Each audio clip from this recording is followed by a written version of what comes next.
¿Alguna vez te has preguntado qué significa espiritualmente dormir sola noche tras noche? La pregunta es simple, pero resuena como un trueno en el alma de muchas mujeres. ¿Cuántas veces se normaliza la soledad femenina como independencia o autosuficiencia? Pero, ¿qué hay detrás de eso a los ojos de Dios? El Papa León XIV, figura destacada de la Iglesia en el siglo XIX, no hablaba aquí como sociólogo ni como político. Hablaba como padre espiritual. Su advertencia no fue una crítica a la mujer soltera, viuda o abandonada. Fue un grito contra la soledad sin propósito, contra una vida cerrada al amor, al don de sí misma y a la comunión.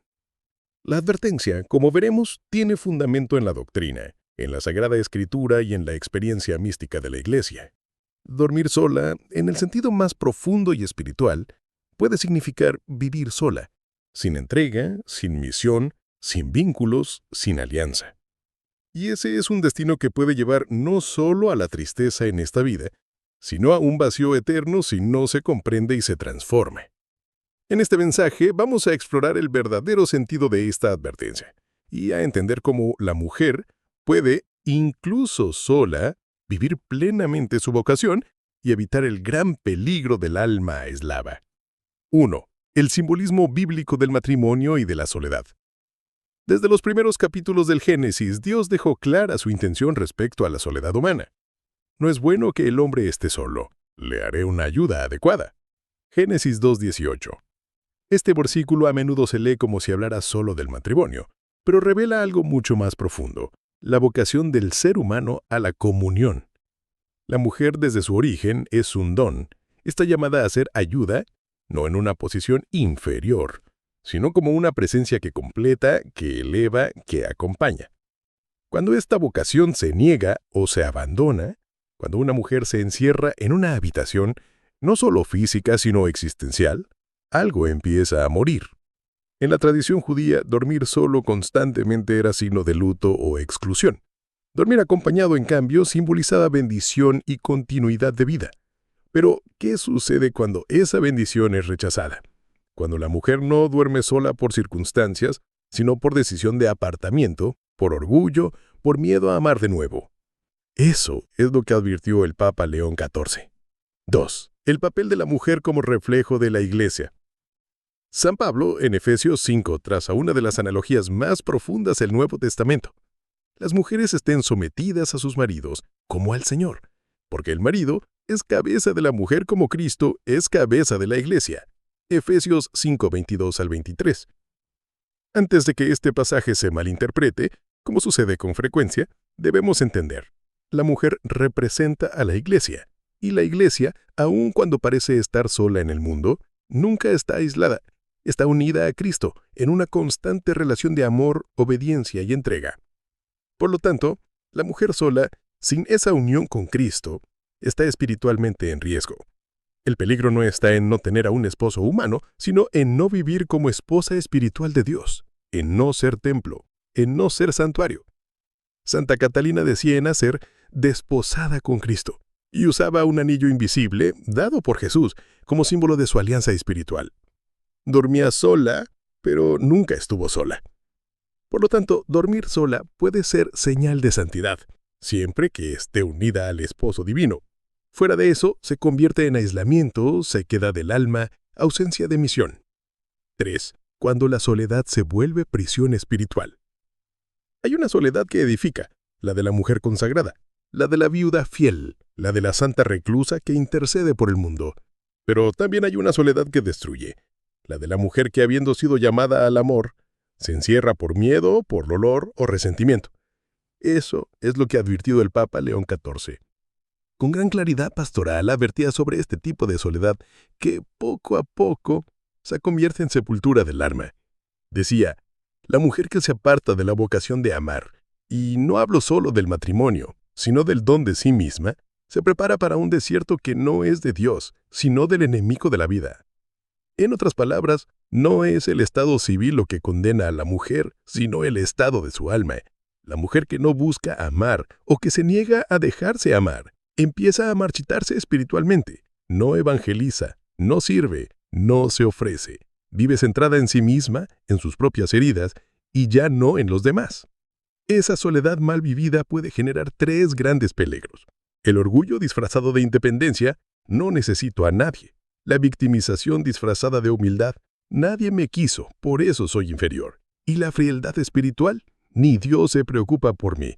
Pero el celo conoce ese dolor y la iglesia tiene remedio. Santa Margarita de Cortona vivió años entregada a la soledad y al pecado. Fue amante de un hombre rico, vivió fuera de la iglesia y pensaba que nunca más tendría salvación.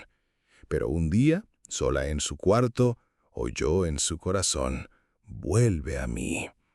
Lo dejó todo, se entregó a Cristo y se convirtió en una de las mayores penitentes de la historia. Si tú, mujer, sientes que tu cama está fría, que tus noches son de llanto y que nadie te espera, recuerda, Dios siempre te espera a ti. Ivy. El destino del alma que rechaza el llamado al amor. La advertencia del Papa León XIV no fue para asustar, sino para despertar. Él sabía que la mujer que vive sin vínculos, sin entrega, sin donación, sin un nosotros en su vida, corre el riesgo de morir un día como ha vivido, sola, y peor, alejada de la comunión eterna. La mujer hecha para amar se encierra. La mujer hecha para dar vida se aísla. La mujer hecha para acoger se endurece. Ese es el destino temido por tantos santos, no el infierno de las llamas, sino el infierno de la indiferencia, de no haber amado, de no haber sido don. San Juan de la Cruz hablaba de la noche oscura del alma. Decía que hay momentos en los que el alma se siente sola, pero si permanece fiel, esa noche genera luz. En cambio, el alma que se niega a la luz cae en tinieblas voluntarias. Este es el punto crucial. La soledad puede ser un desierto santo, pero también puede ser una prisión construida con las propias manos. Dormir sola es, a veces, necesario, pero vivir como si no hubiera nadie en el mundo por quien valga la pena amar, eso es lo que el Papa condenaba. Baevi. El llamado a la restauración espiritual de la mujer. La mujer que duerme sola puede ser espiritualmente una centinela. En lugar de lamentarse, puede convertirse en una torre de oración. En lugar de sentirse olvidada, puede transformarse en voz profética en medio del silencio. La historia de la Iglesia está llena de ejemplos de mujeres que, aún sin esposo, nunca vivieron aisladas. Santa Teresita del Niño Jesús murió joven, sin haberse casado nunca, sin haber salido del convento, pero su alma era esposa del Cordero, y su amor provocó miles de conversiones. Santa Clara dormía sola en su lecho de piedra, pero su vida resonaba como un canto de amor eterno al lado de San Francisco. Así también es la mujer cristiana de hoy. Incluso entre cuatro paredes, incluso en el silencio, puede tocar el cielo, pero para ello debe dar un paso. Debe volver a abrir las ventanas del alma, dejar entrar la luz, perdonar el pasado, comenzar de nuevo. ¿Estás durmiendo sola, pero también viviendo sola? ¿Tu vida se ha cerrado? ¿O es posible que Dios te esté llamando, a través de esta soledad, a algo mayor? 6. Discernir entre vocación y huida. Muchas veces la mujer está sola no por vocación, sino por huida. Huyó del sufrimiento de una relación rota. Huyó del miedo a entregarse nuevamente. Huyó de la iglesia, de las amistades, de su propia familia. Y sin darse cuenta, construyó un muro de seguridad que pronto se convirtió en una prisión. El Papa León XIV advertía que la mujer que se cierra a su vocación interior corre el riesgo de volverse espiritualmente estéril. No porque Dios la haya abandonado, sino porque ella misma rechaza la misión que se le dio. Por eso, es urgente hacerse una pregunta. ¿Estoy sola por llamado o por herida? Si es por llamado, Bendito sea Dios. Santifícate, vive plenamente, sé esposa de Cristo y madre espiritual de muchos. Pero si es por herida, permite que el Señor te sane. La soledad sin dirección genera tristeza, melancolía y muchas veces el pecado de la desesperanza. Según Santa Faustina Kowalska, las almas más sufrientes y solitarias son las que tienen mayor poder de intercesión en el mundo espiritual. Tal vez detrás de tu almohada mojada por el llanto se esconda un llamado a la intercesión que transformará generaciones. Pero eso solo ocurre cuando la mujer dice como María, «He aquí la esclava del Señor». 7. Caminos de restauración, cómo salir de la soledad destructiva. La Iglesia no deja a sus hijas sin dirección. Cuando el alma femenina cae en el aislamiento, el camino de regreso comienza por pasos sencillos pero profundos. Primero, volver a la oración.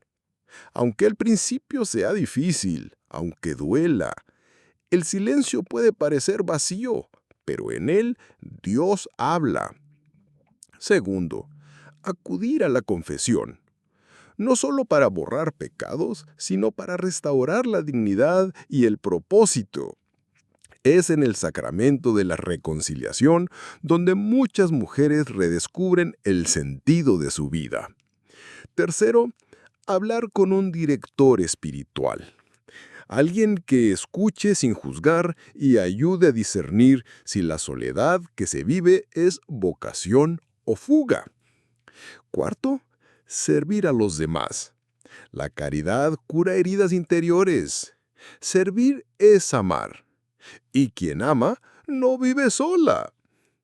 Quinto, redescubrir su vocación personal.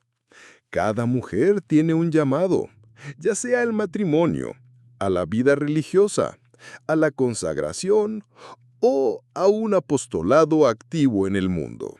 El Catecismo de la Iglesia enseña que la persona humana fue hecha para vivir en comunión y que la vocación del hombre es el amor. Cuando la mujer redescubre esta verdad, aunque siga durmiendo sola, su alma reposa en comunión con el cielo. 8.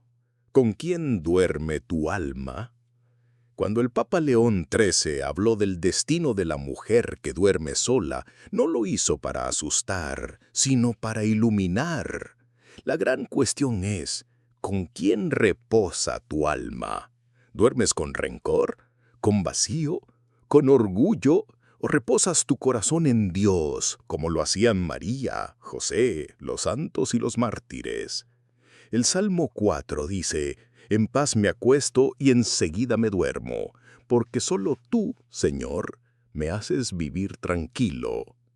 Esta es la verdadera compañía nocturna de la mujer de fe, la presencia de Dios.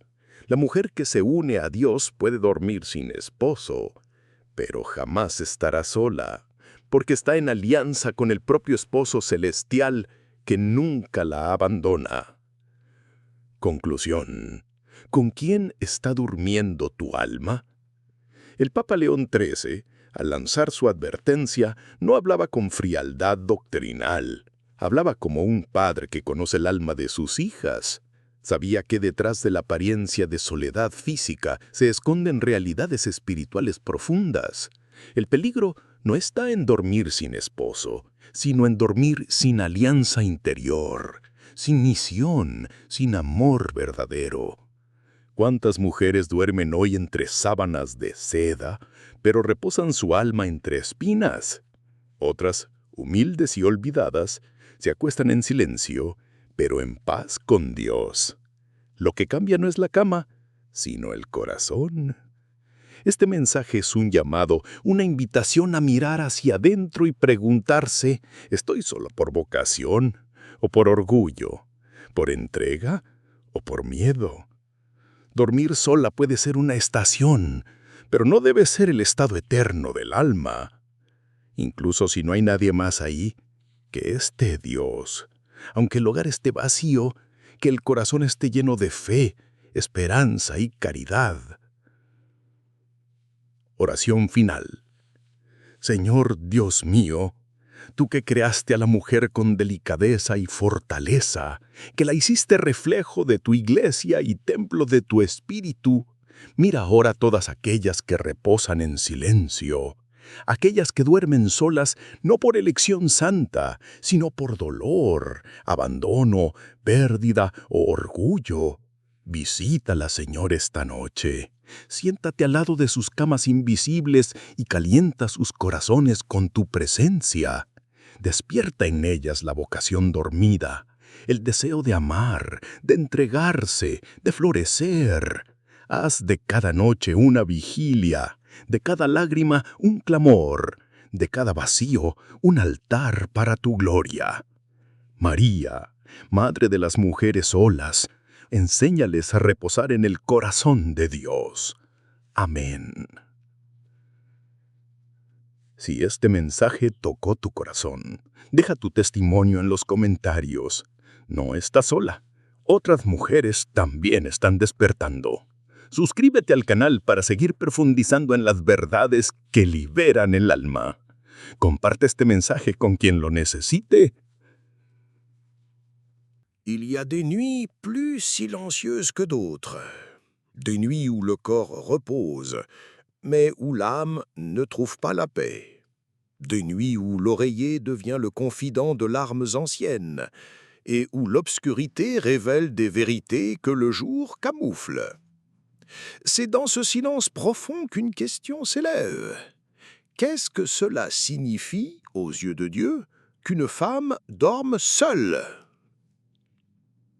Le pape Léon XIV, pontife à la fois ferme et miséricordieux, a vécu à une époque où la morale catholique affrontait les vents du modernisme, de la désintégration familiale et de la perte des repères spirituels. C'est dans ce contexte qu'il a lancé une mise en garde toujours urgente aujourd'hui. La femme qui dort seule, sans mission, sans don d'elle-même, sans lien d'amour, chemine vers un destin peut-être invisible aujourd'hui, mais fatal pour son âme. Il ne s'agissait pas là d'une condamnation des femmes célibataires, veuves ou consacrées. Au contraire, cet avertissement s'adressait à celles qui, intérieurement, se sont refermées. Celles qui ont renoncé à aimer, à se donner, à tisser des liens.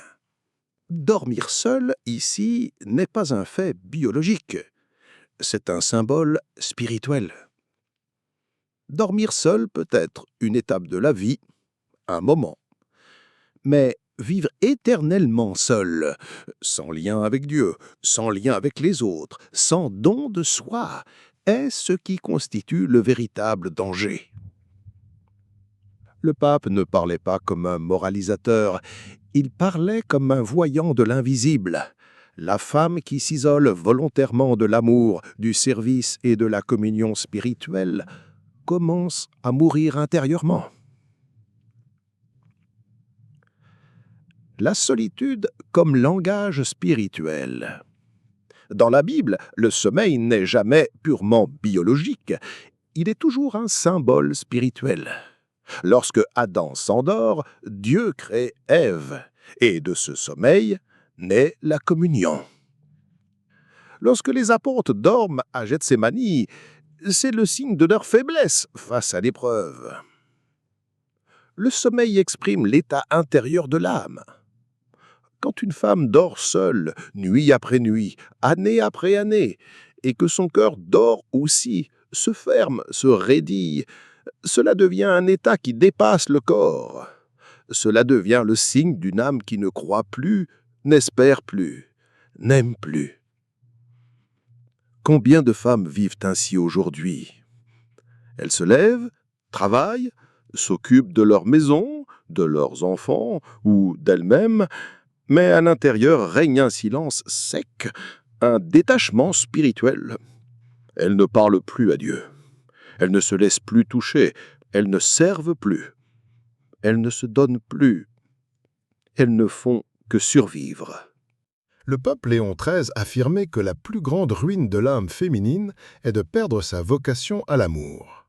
Et cette vocation peut s'exprimer dans le mariage, dans la vie consacrée, dans la maternité, dans l'amitié, dans le service, mais jamais dans l'isolement orgueilleux. Avec qui dors-tu, spirituellement? La grande question posée ici n'est pas « es-tu marié ?» ou « as-tu un compagnon ?» La vraie question est « avec qui dort ton âme ?» Se repose-t-elle dans les promesses de Dieu ou bien dans la peur, la rancune, l'orgueil? Le psaume 4, verset 9 déclare « Je me couche et aussitôt je m'endors en paix, car toi seul, Seigneur, me fais habiter en sécurité. » Voilà le sommeil saint, celui où, même seul dans un lit, on est en communion avec le Très-Haut. Mais il existe aussi un sommeil aride, celui des âmes qui n'écoutent plus, n'espèrent plus, ne font plus confiance. Dormir seul peut être un chemin de sainteté, comme il l'a été pour de nombreuses saintes. Mais cela peut aussi être le début d'une sécheresse spirituelle mortelle, si cette solitude devient un refuge, une fuite ou une révolte. Quand la solitude est vocation et quand elle est blessure, toute solitude n'est pas maudite. Il existe une solitude choisie, offerte, sanctifiée, celle de la consacrée, de la Vierge volontaire, de la femme qui, comme sainte Catherine de Sienne, a offert sa virginité au Christ et a vécu dans le monde comme son épouse spirituelle. C'est une solitude féconde, qui n'est pas isolement, mais exclusivité. Une âme totalement donnée à Dieu, même sans compagnie humaine, est en pleine communion. C'est pourquoi l'avertissement du pape Léon XIII ne vise pas la femme qui a choisi, dans la pureté et la conscience, de vivre seule pour Dieu. Il s'adresse à celle qui a été blessée et qui, par peur, s'est refermée. À celle qui dit « Je ne veux plus aimer, on m'a trop fait de mal ». À la femme qui porte une vocation en elle, mais l'a ensevelie sous la douleur. Cette solitude est dangereuse, car elle se déguise en protection, mais devient nue prison. Elle se cache derrière un discours d'indépendance, mais nourrit une mort intérieure.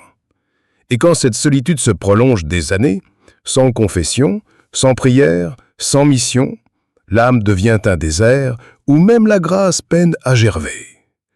Le catéchisme de l'Église catholique enseigne au paragraphe 1878 « Toutes les personnes humaines sont appelées à la communion, car la vocation fondamentale de la personne est l'amour. » Et au paragraphe 2331 « Dieu a créé l'homme et la femme dans une égale dignité personnelle et dans la complémentarité réciproque, pour le don d'eux-mêmes dans l'amour. » Une femme qui refuse de se donner, que ce soit dans le mariage, dans la maternité, dans le service à l'Église, dans la prière, dans l'attention aux pauvres, dans l'écoute du prochain, renie sa propre essence. Le témoignage de celles qui ont dormi seules, avec Dieu. Sainte Thérèse de l'Enfant Jésus dormait seule chaque nuit au couvent, mais son âme n'était jamais isolée. Elle disait « Au cœur de l'Église, je serai l'amour ». Son lit solitaire était un autel, son silence était prière. Sainte Gemma Galgani, seule dans sa maladie et sa jeunesse, reposait aussi dans l'union mystique avec le Christ. Elle écrivait dans son journal « Mon âme, même si mon corps souffre, repose dans les bras de Jésus ». Ces femmes ne dormaient pas avec des hommes, mais elles dormaient avec Dieu, et cela changeait tout. C'est pourquoi la question « Avec qui dort ton âme ?» est si profonde, car certaines femmes mariées sont spirituellement seules, et certaines femmes seules sont spirituellement unies en mariage mystique avec le Christ. Ce qui définit ton destin, ce n'est pas ton statut civil, mais l'état de ton âme. La nuit obscure de la femme qui a renoncé à l'amour. Il existe une douleur profonde, silencieuse, que peu perçoivent. C'est la douleur de la femme qui a renoncé à aimer. Elle peut sourire, être active, mais intérieurement, une porte est fermée. Et le temps recouvre cette porte de couches de froideur, de sarcasme, d'indifférence et d'orgueil. Le pape Léon XIV écrivait « La femme qui renonce à l'amour devient un champ stérile, non seulement pour la maternité physique, mais aussi pour la fécondité spirituelle. Et aucune âme n'a été créée pour la stérilité. Ces paroles sont dures, mais vraies. Combien de femmes ne prient plus, ne servent plus, ne croient plus? Elles sont devenues résistantes à la tendresse, allergiques aux dons, sceptiques face à l'amour humain et divin. Cette femme, même sans s'en rendre compte, dort seule, non seulement dans sa chambre, mais dans son cœur. Et celle qui dort éternellement, comme disait le poète, désapprend à se réveiller. Comment commence la mort intérieure de la femme? La mort intérieure ne survient pas brusquement, elle s'infiltre par des fissures. Elle commence par la déception, puis vient la lassitude, ensuite la fermeture, et enfin l'acceptation silencieuse d'une vie sans don, sans risque, sans lien. Au début, la femme dit « J'ai besoin de temps pour moi ». Puis « Je suis mieux comme ça ». Plus tard, les gens ne font que blesser. Et enfin, je préfère ne plus m'attacher à personne. C'est le chemin de nombreuses femmes qui dorment seules aujourd'hui, non seulement dans leur maison, mais dans leurs églises, dans leurs familles, dans leurs âmes. Elles sont présentes physiquement, mais absentes spirituellement. Vivantes, mais endormies. Le problème, comme l'enseignait Saint Jean-Paul II, c'est que l'homme ne peut pleinement se trouver que dans le don sincère de lui-même. Gaudium espèce 24.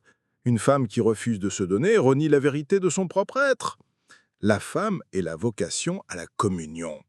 La femme a été créée pour la communion, pas seulement dans le sens conjugal, mais existentiel. Le féminin est, par nature, relationnel. La femme écoute, accueille, nourrit, observe, perçoit, relie. Quand cette dynamique est blessée ou rejetée, l'identité se déforme. Il est vrai qu'il existe des phases nécessaires de solitude, des moments où Dieu veut guérir, purifier, restaurer, mais lorsque cela devient chronique, défensif, amer, la femme commence à perdre quelque chose de sacré en elle. C'est là que l'avertissement du pape Léon XIV devient urgent. Il disait « La femme qui ferme son âme par douleur et non par vocation dit non à sa mission la plus profonde, être un canal de vie, de tendresse et de réconciliation. » Être un canal de vie ne signifie pas seulement enfanter, cela signifie engendrer l'espérance. Être tendresse n'est pas faiblesse, c'est force, modelée par la miséricorde. Être réconciliation n'est pas s'effacer, c'est devenir pont entre la blessure et la guérison. Quand la femme abandonne cet appel, elle peut garder un corps vivant, mais elle porte une âme endormie. Dormir seul ou reposer en Dieu. Il y a une grande différence entre dormir seul et reposer en Dieu. La première peut être vide, la seconde, plénitude. Sainte Faustine, dans sa cellule simple, disait « Même quand personne ne me comprend, quand je suis seul avec mon âme, je sais que Jésus repose avec moi. » Et cela suffit. Sa solitude n'était pas solitude, c'était sanctuaire. Combien de femmes pourraient aujourd'hui transformer leur chambre en l'autel? Combien, même sans mari à leur côté, pourraient se réveiller chaque matin avec la certitude que l'époux céleste veille sur elles? La mystique chrétienne a toujours enseigné que l'âme féminine a une profonde capacité d'union avec Dieu. Et c'est pourquoi le démon craint tant la femme blessée, car il sait que, si elle est guérie, elle devient une puissante intercessesse, une mère spirituelle féconde, porteuse de la présence divine. La mission de la femme commence dans sa chambre. Cela peut paraître étrange, mais de nombreuses batailles spirituelles commencent dans la chambre. C'est là que la femme se donne ou se ferme, où elle prie ou s'éparpille, où elle accueille ou rejette son propre cœur. Le pape Léon XIV disait que la femme qui sanctifie son intimité, sa solitude, son silence, devient une nouvelle Marie pour le monde, discrète mais essentielle. Marie dormait seule à Nazareth, et pourtant elle était habitée par la grâce. Car ce qui comptait, ce n'était pas le nombre de personnes autour d'elle, mais l'ouverture de son cœur à l'Esprit Saint. Quand le lit devient tombe, et quand il devient autel, le lit d'une femme peut être une tombe ou à un autel. Tout dépend de la disposition de son âme. Une tombe garde ce qui est mort. Un autel offre ce qui vit. Certaines femmes dorment dans des draps soyeux, des lits moelleux, des appartements silencieux, mais leurs nuits sont remplies de ressentiments, de souvenirs douloureux et d'absence d'espérance. L'oreiller ne recueille aucune prière, seulement des plaintes anciennes. Dans ces nuits, le lit devient une tombe, un lieu de mémoire amère et de mort intérieure. Mais il y a aussi des femmes pauvres, oubliées, veuves, malades, qui dorment en silence, mais avec leur âme offerte à Dieu. Leur solitude est féconde, leur nuit est une veille, leur pensée une prière. Pour elles, le lit devient un autel. Sainte Monique, pendant des années, a dormi seule, pleurant pour son fils Augustin. Mais ses larmes ne furent pas vaines. Elles étaient des offrandes nocturnes qui, avec le temps, ont fait germer l'un des plus grands saints de l'Église. Sa chambre était le temple secret de la conversion d'un monde entier. Le pape Léon XIV le savait. C'est pourquoi il avertissait « La femme qui dort seule et oublie d'offrir sa solitude au ciel gaspille un don précieux, car Dieu, dans la nuit, parle aux âmes qui écoutent. » Les 3 tentations de la femme solitaire. La femme qui dort seule, sans la présence de Dieu, court 3 grands risques spirituels. La tentation de la froideur. Le cœur devient indifférent, il ne s'émeut plus, n'intercède plus, ne s'implique plus. La femme devient spectatrice de la vie, et non plus actrice. La tentation de la fausse indépendance. Elle se convainc qu'elle n'a besoin de personne, que l'autosuffisance est une vertu. Mais, comme l'a dit Benoît XVI, l'homme n'a pas été créé pour être seul. La relation est l'essence de la vie humaine. La tentation de l'amertume spirituelle. La femme commence à accuser Dieu, les autres, son passé, le monde. Et peu à peu, elle perd la gratitude, l'espérance et le désir de recommencer. Ces tentations sont comme des ombres qui visitent la chambre obscure de la femme découragée. Mais, comme l'enseignait saint Jean de la Croix, une petite flamme de foi est capable de dissiper toute une nuit d'obscurité. La guérison commence par un geste, ouvrir son cœur. Même blessé, fatigué, incrédule, le simple fait de s'adresser à Dieu change déjà l'orientation de l'âme. Cela peut être un murmure « Jésus, entre dans mon silence » ou un cri « Seigneur, j'en ne peux plus d'être seul » ou même une supplique « Viens me visiter cette nuit ». La femme qui ose dire cela, même entre 2 sanglots, commence déjà à s'éveiller du sommeil de l'âme.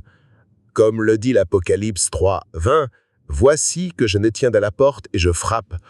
Si quelqu'un entend ma voix et ouvre la porte, j'entrerai chez lui. Je prendrai mon repas avec lui et lui avec moi. » Le Seigneur frappe à la porte de la chambre, oui, mais surtout à la porte du cœur. La femme qui s'éveille en Dieu transforme sa génération. Le monde n'a pas besoin de plus de bruit, il a besoin de plus de présence spirituelle. Et cette présence naît souvent du cœur d'une femme guérie, éveillée, livrée. Combien de saintes ont changé le destin de leur époque simplement par la prière, les armes, la fidélité silencieuse. Sainte Rita de Cassia, ignorée par son mari, trahie à maintes reprises, dormait seule même dans son propre foyer. Mais dans sa solitude, elle offrait tout à Dieu, et Dieu l'a transformée en une intercesseuse incontournable. Sainte Zélie Martin, mère de Sainte Thérèse, a vécu le veuvage avec dignité, offrant ses nuits à la formation spirituelle de ses enfants. Sa solitude est devenue mission. Aujourd'hui, beaucoup de femmes sont seules, mais pourraient être en mission. Si chaque chambre devenait un lieu d'adoration, si chaque nuit devenait un cri, si chaque silence devenait une prière, combien de grâce pleuvrait alors sur les foyers, sur les enfants, sur l'Église? Le pape Léon XIV le voyait clairement. Pour lui, la femme qui s'éveille spirituellement au cœur de la solitude devient un phare dans la nuit du monde. Et il disait « L'âme féminine est un reliquaire au Dieu désire habiter, même quand le monde l'oublie. » La réponse de la femme qui a entendu l'appel « Peu importe combien d'années tu as passé dormir seule, peu importe les erreurs, les chutes, les abandons ou les trahisons qui ont jalonné ton histoire, ce qui importe, c'est ce que tu feras à partir d'aujourd'hui. » La femme qui ouvre à nouveau la porte à Dieu découvre une chose extraordinaire. Il n'est jamais parti. Il était là, dans le silence, veillant avec amour, attendant avec fidélité. La solitude, quand elle est offerte, devient union. Le silence, quand il est donné, devient louange. La douleur, traversée avec foi, devient chemin de salut. Il n'est pas trop tard. Ce n'est pas impossible. Ce n'est pas inutile. Tu peux, dès maintenant, consacrer ta solitude comme semence d'un renouveau. Tu peux faire de ta chambre un sanctuaire. Tu peux faire de ton âme un jardin fleuri à nouveau. Il suffit de faire le premier pas. Conclusion, un nouveau lit, une nouvelle mission. Si tu es arrivé jusqu'ici, c'est que ton âme a entendu quelque chose. Le Saint-Esprit ne gaspille pas de paroles. Et cet avertissement du pape Léon XIV est venu jusqu'à toi pour une raison. La question demeure, avec qui dort ton âme? Avec la peur ou avec la foi? Avec le ressentiment ou avec le pardon? Avec la solitude vide ou avec la présence divine? Peu importe s'il y a un homme à tes côtés, ce qui compte, c'est s'il y a une mission vivante en toi, si tu reposes dans l'amour de Dieu ou si ton cœur est en exil. Aujourd'hui, en ce moment même, tu peux répondre comme Marie. Voici la servante du Seigneur. Même si les nuits restent silencieuses, ton âme ne sera plus jamais seule. Prière finale. Seigneur, toi qui connais le cœur de chaque femme, viens visiter celles qui dorment seules, non seulement dans leur lit, mais dans leur âme. Réveille en elles le désir d'aimer à nouveau, de servir, de confiance, de se livrer. Transforme leur lit en autel, leurs larmes en intercession, leur silence en louange. Que jamais aucune femme ne se sente oubliée, car toi, Seigneur, tu n'oublies jamais tes filles.